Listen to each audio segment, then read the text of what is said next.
Hi, Mike McGuigan here from the Sports Performance Research Institute in New Zealand.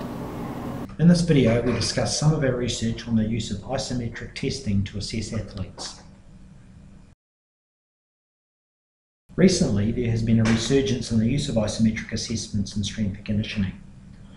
Isometric, or static contractions, are characterized by muscle actions which result in no change in the joint angle. Isometric tests are typically performed to quantify an athlete's maximal force production as well as rate of force development.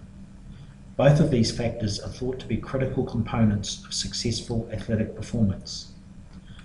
Isometric tests have also been shown to result in minimal fatigue, use relatively inexpensive equipment, and carry a low risk of injury, even in populations with no previous resistance training history. The isometric mid-thigh pull, along with the isometric squat, are common isometric tests that are used for athletic assessment. The best position is likely to be the joint angle at which peak force is developed in that exercise of interest. For the mid-thigh pull, this is where the hip angle and knee angles are approximately 155 to 165 degrees and 125 to 135 degrees respectively. The athlete stands on a force plate and pulls with maximum effort against a fixed bar for 3 to 5 seconds.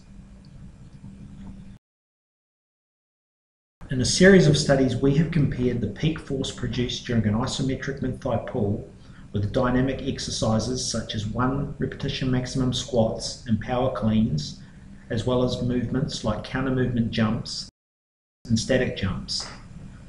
The results have shown high correlations between isometric and dynamic performance across a wide range of athlete populations. This includes sports such as rugby union, football, and rowing. We've also shown that peak force obtained in the isometric mid-thigh pull test is very reliable.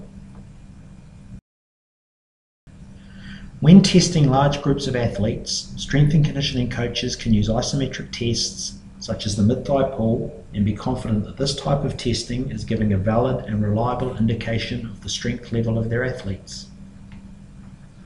Isometric assessment and training could also be performed unilaterally to investigate and train deficits.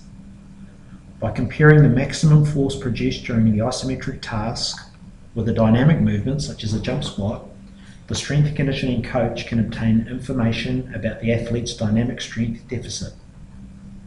For example, a low ratio of dynamic force relative to isometric force could indicate that the athlete requires more ballistic training, and their training could incorporate more exercises such as loaded and unloaded jump squats.